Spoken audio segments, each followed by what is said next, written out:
Came out here on a mission today, but it wasn't to find this.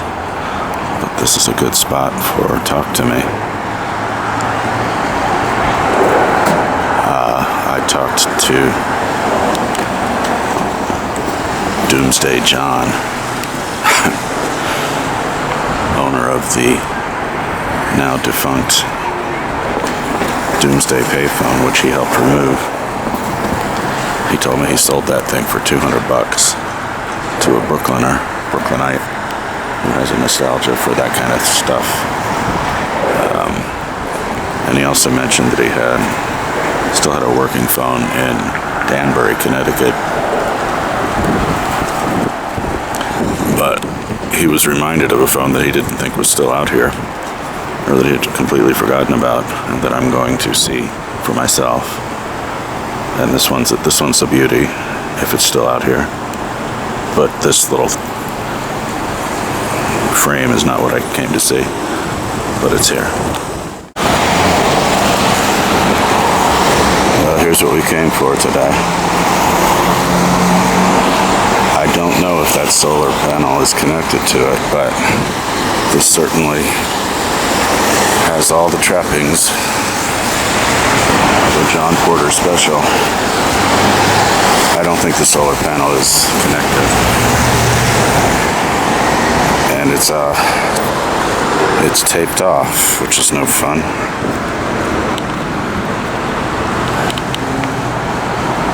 So I learned a few other things about the Doomsday phone. Basically, John felt he had to get rid of it because it was at risk of just falling over, and I can attest to that.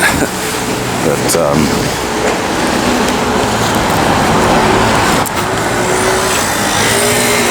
it's simply dialing a number on that phone caused the whole structure to shake and vibrate.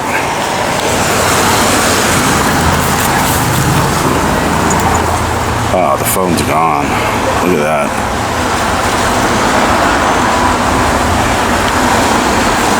I wonder if somebody stole it.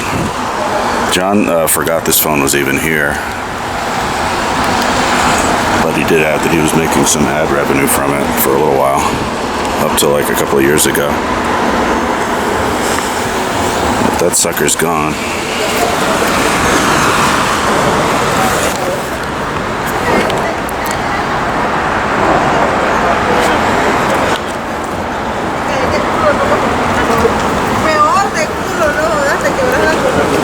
I'm not gonna say where this one is. I worked too hard to find it. Maybe that just makes me an asshole. But yeah, he had to get rid of the Doomsday phone because it was going to topple over. And I could have told him that a long time ago.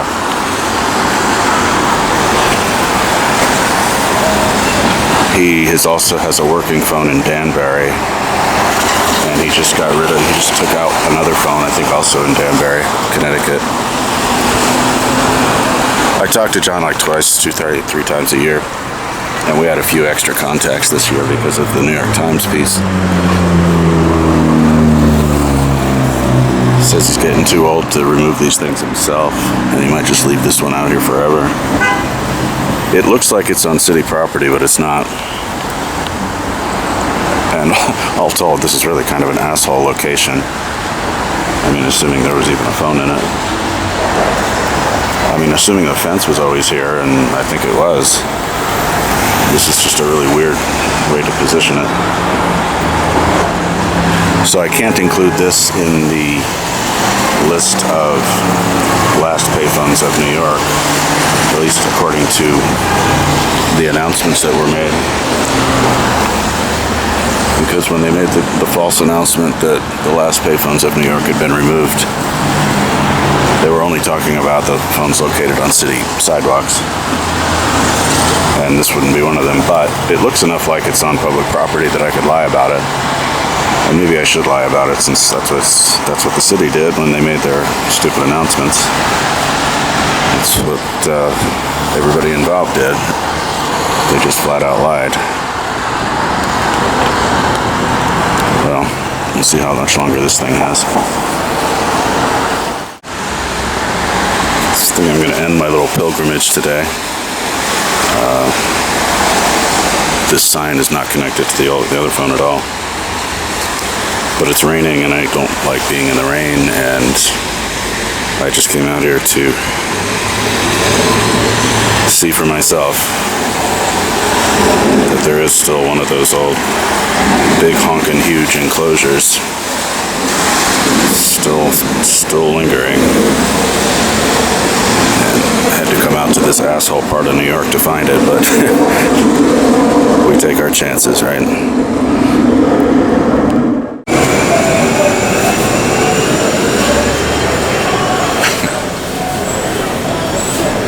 Well, Talk to Me is positively accessible today.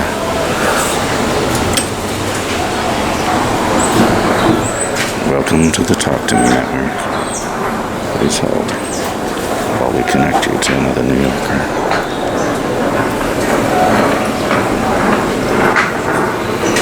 Still works? Yeah.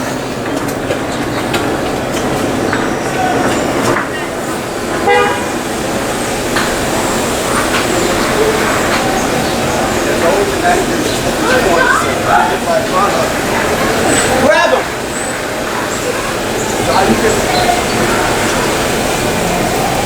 I'm gonna take a picture of this phone. Well, actually, I'll explain. It's an art project. Oh, it is? You pick it up and there's four. You don't see this anymore. No, I'm surprised you still have a payphone over here. No, it's but it's not. You can't really use it as a payphone. Oh no? No, it's like you pick it up and it rings. There's three other phones around New York. Oh really? So you talk to a random New Yorker just by. That's interesting. If they answer. So yeah, pick it up. You just wait for somebody to answer. Hello? And see what happens. That's so funny because I was looking back to how it was in the 80s and the 90s where we had the beepers, and then sometimes the phones displayed the number that they were. Right. And so you would pay someone, like, I'm over here, you know? Right. You would go to the payphone, you purposely see what the number was. You pay someone that because back then there was no cell phones, just the beepers, Just the pagers. the beepers, yeah, remember yeah, that? I remember. And so they would call you back, and that's how you have a conversation. And we moved on to cell phones. Luckily, thank God for that. Well, all things change, I suppose. All things change, right? But yeah, I had the pager, and yeah, I felt like an remember those important days? person. You know, Yeah, I was yeah. valued because I would like. Yeah, back then you were some executive back then, but then everybody started carrying pagers because I had my pager when I was in high school. Back then you were some executive, or you were some drug dealer back then when they first started. Remember? Yeah. Or then they got to be popular. Then they come out with different colors, different shapes, you know, sizes. But you can still find a real payphone at Penn Station. Penn Station, huh? There's a working one there, and there's one at Rockefeller Center. Interesting. And there's one at 14th Street subway. And those should be landmarks. Yeah, yeah. Landmark At least one of payphones. them should be. I know. For sure, right? I know. But this is a cool project, though. My friend set it up, and I was just. So he did this whole thing like that, right? No. Hey, listen. There's a street vendor puts his stuff all over here. Okay. You know, but it's It whatever. could be also artistic, you know, to set it up like That's- that, basically display It's New like York City borough life. Exactly. know? This is the state of a payphone today. So, Interesting. but yeah, give it a try sometime. I'm gonna try One of again. these days, right? Yeah.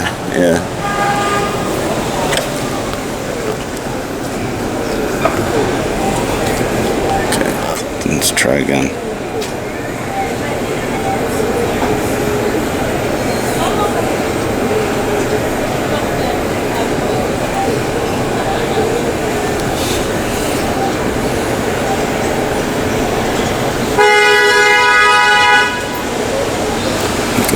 My radio card is still there from, I guess, last week.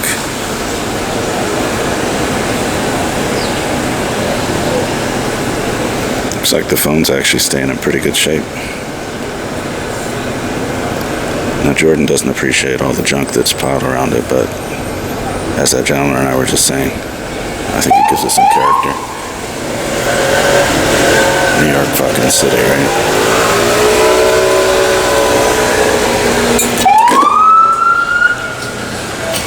Yeah, nobody answered. Anybody answer? Not today. I've had a lot of good conversations though. It's fun. Give it a try sometime. Yeah, right?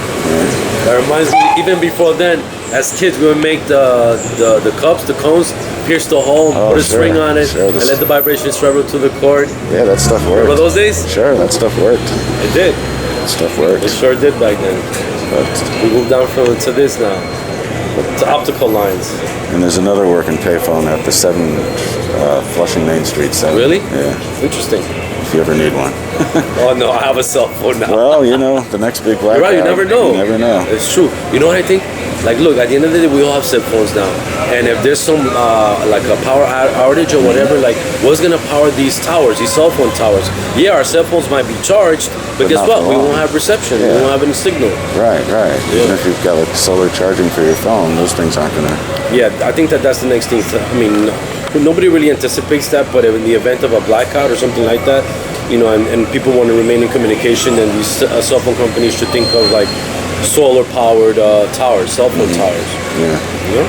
Yeah. They're probably working on it, but I don't know. Probably right now is everything energy efficient, solar power, energy cars. Did you ever think about that? Remember the Jetsons when we were kids? Right. And it's real. know? Now it's real. That's the next thing I think. Imagine, we would have never thought this, obviously, thought about what we are now. Imagine anti-gravity vehicles in the future. Maybe our kids or our kids' kids. Yeah, I believe it. Yeah. I believe it. You never I'm not know. going to drive one of those things, but. You never know, sir. You never know. All right. Well, take care. Nice to You meet you. too. Yes, pleasure. Take care. Be safe. Have a good day.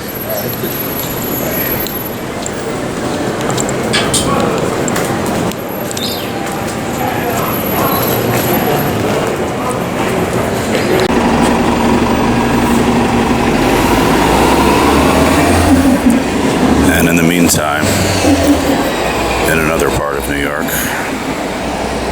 what could be the last official payphone in New York is still moldering away. And my radio card's been there for about a month now. I always think that says long live polio. I'm just going to stick to the interior of this one today because the outside has some stuff on it that gives some clues to its location. But when will they take it away?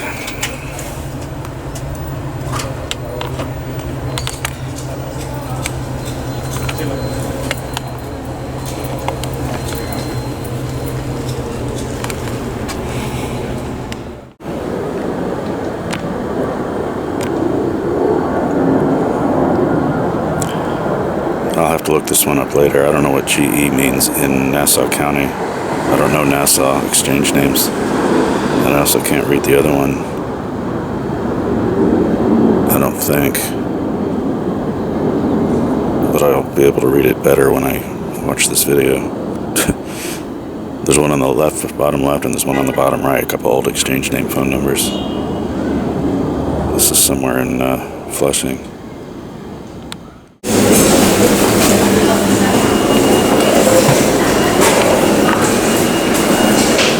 And we'll see how Old Faithful is doing.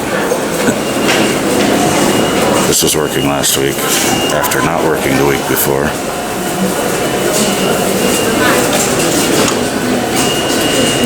We got dogs, huh?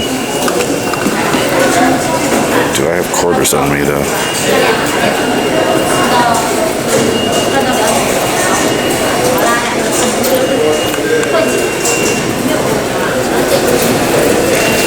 I thought I did.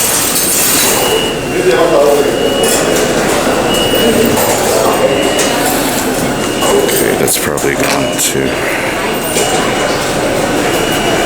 sleep mode.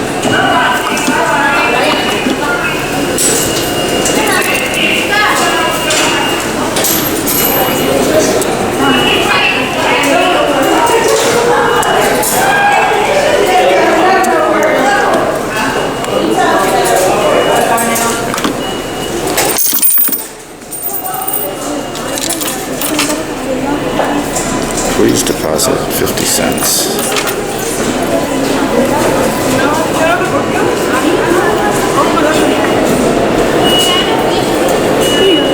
Oh, did I drop that? Thank you.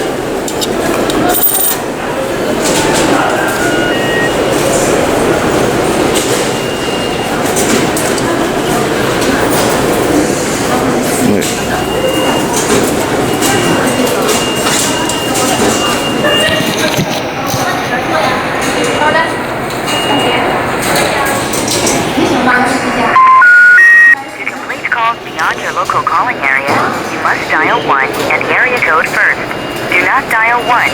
a local call within your area code.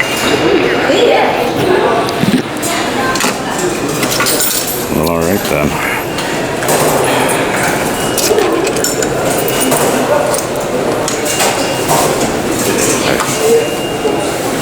I don't remember that ever being a thing.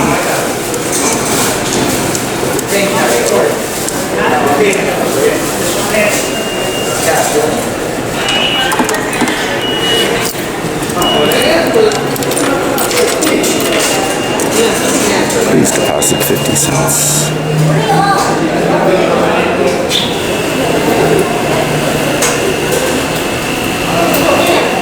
Okay, well, it's ringing, which is not supposed to happen. I don't think my PPA system. Yeah, it's just Must dial 1 and area code first. Do not dial 1 when making a local call within your area code. Thank you for using. yeah, that's messed up. I still get my money back. Yeah, something's. I was able to make that call last week, so something's messed up this week. It was nice of that woman to hand me my quarter that I dropped.